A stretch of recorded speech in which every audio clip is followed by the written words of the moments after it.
Ladies and gentlemen, welcome to the right time, except it's the wrong time because it's not time for the right time, but I'm still here doing work. Anyway, NFL free agency is here. It has been rolling. We're kind of waiting for Aaron Rodgers to wind up going to the Steelers as of this recording. This has not happened. Maybe it does not happen. I was kind of hoping it would happen because then we basically have like a full-on wife swap situation where Justin Fields left the Steelers and went to the Jets, and then Aaron Rodgers left the Jets and went to the Steelers. Although, to be fair, I don't know if Justin Fields was actually the wife. He was a brother wife in a way because Russell Wilson was there, and I don't think Russell Wilson is still going to wind up being with the Steelers, but it still feels like a big old game of wife swap in that what I am seeing is a lot of teams are picking up quarterbacks that another team did not want, but somehow you think that you're going to make an honest fella out of that dude. We are seeing that move. This happens very often, and not even like a situation like Regino Smith, where it seemed like Seattle would have liked to have kept him, but they didn't want to pay the price that it was going to take in order to get him, right? No. I don't even think that's the case as we got it working here. No, these teams are taking somebody else's scraps. How you think all these people ended up married, right? I don't want to pretend like you can't possibly have some measure of success with what goes down. It can happen. However, I want to take a moment to look at some of these situations that we just spelled out, some of these teams that we're talking about, and understand something very important in how you manage quarterback market, depending upon who's on your team. And I want to talk about how one team is failing at this very, very badly, right? And it becomes a discussion that is a right time favorite. And it's one of those that when I say it at first, people get a little bit nervous and then they start paying attention and they be like, damn, Bomani, you right. And it is about two different types of quarterbacks in the NFL. I'm talking about quarterbacks and blackups. You need to understand in the NFL what the role of the blackup is. And the biggest thing that the blackup provides you in the NFL is that people will get off the starting quarterback's neck. It is very rare that a city clamors for you to go to the blackup. It doesn't really happen very often, okay? So if you are in a situation that for whatever reason you recognize could be a little bit dicey for your starting quarterback, but you need to keep things chill, what you do is you go get you a blackup. And it becomes very, very, very important that you go get you a blackup if you have a starting quarterback. Once you have the starting quarterback, if you introduce a white backup quarterback into the mix, quarterback controversy is guaranteed to ensue. I know this because I lived in North Carolina while Cam Newton was the starting quarterback for the Panthers, and Derek Anderson had himself a real live hive. I don't know if Jerry Richardson thought it would have been too much to have two quarterbacks on the roster, but a quarterback would have served a lot of good just to keep things chill, okay? Maybe they just had so much faith in Cam that they understood it didn't matter in the grand scheme. But a blackup makes it a lot easier for your quarterback, and a blackup makes it a lot easier if you have a starting white quarterback. I can give you plenty of examples of teams that made the decision that let's go ahead and get a blackup because it's getting a little hot in here.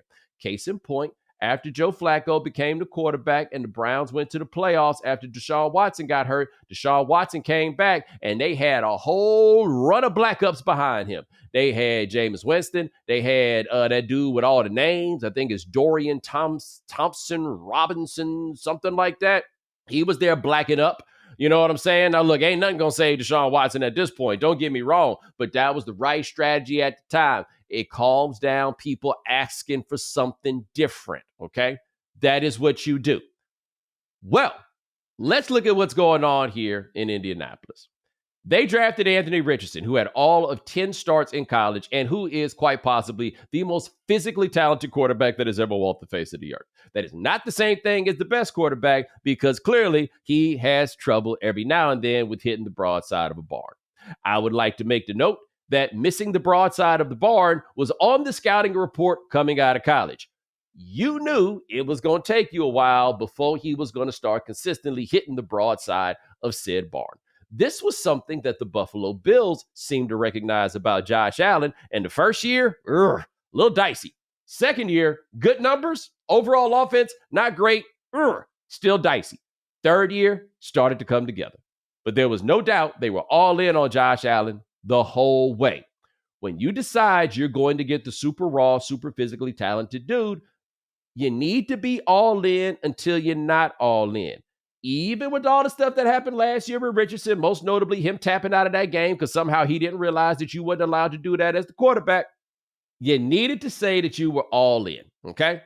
And so the Colts at the Combine, Chris Ballard, their general manager, he told the world that they were going to have a quarterback competition. They said they were going to get some real competition in there for Anthony Richardson.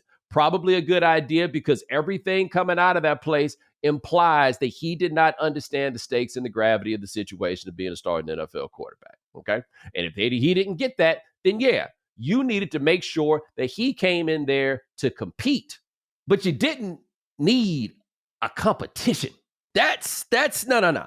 You needed it to look to him like it was a competition. You needed to put a little fire under his keister. Yes, that is what you needed to do. You didn't need to actually start a competition. That was not, you just needed it to look that way, okay?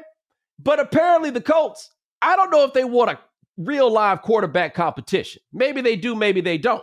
I know they want a real live quarterback controversy, and I know that because they signed Daniel Jones. And they did not just sign Daniel Jones. They signed Daniel Jones and gave him a contract for $14 million.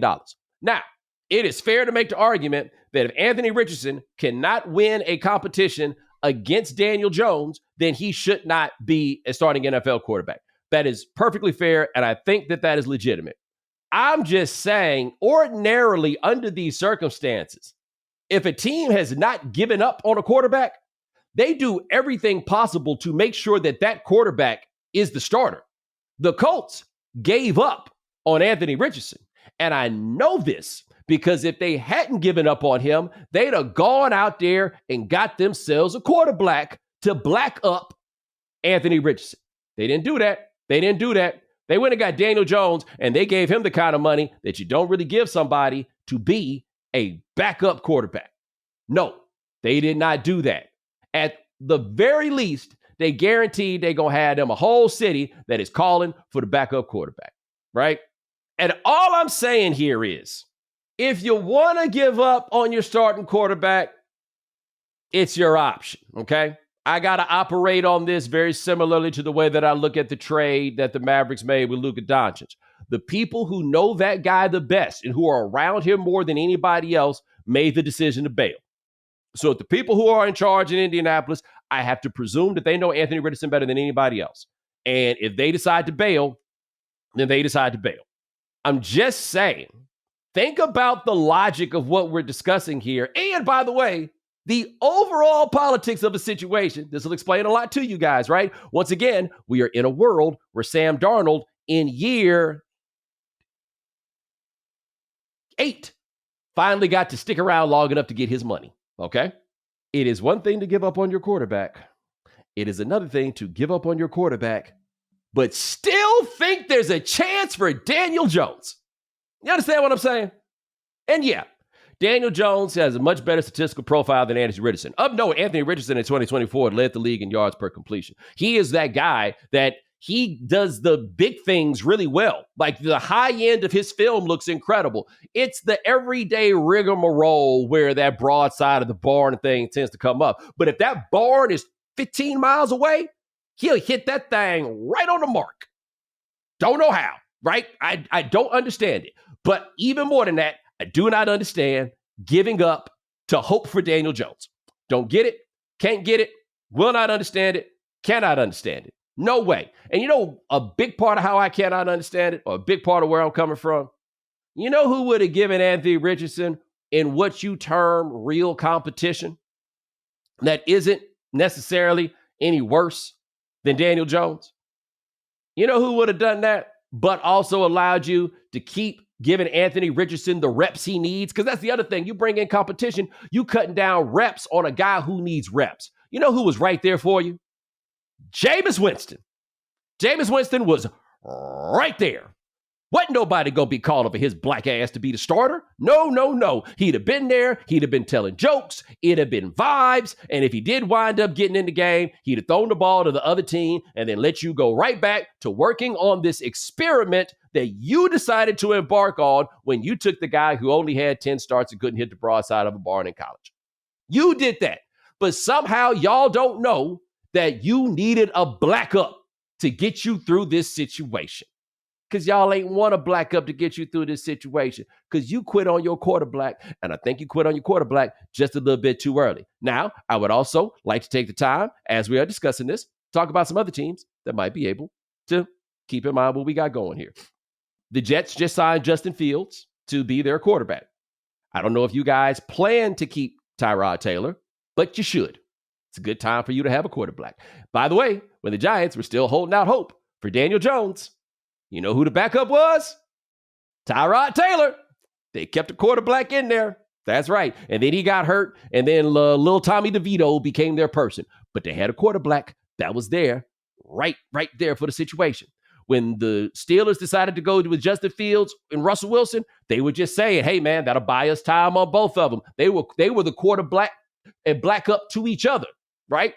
They was out here serving a purpose. We already talked about the Browns when they had that litany of quarterbacks. When, what's his name? Jordan Love, his first season as a starter with the Packers, they wasn't quite sure what was going to happen there. They had white dudes behind them. You heard a little bit of noise in Green Bay about people being excited about them. The next year, they didn't just get a quarterback. They got Malik Willis. They didn't need no disputing when people read that on the program.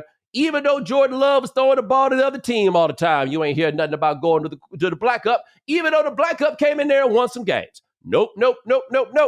That's not what you do, okay? So again, the Colts gave up on this dude so that they could cross their fingers in the name of Daniel Jones. What the hell are y'all doing?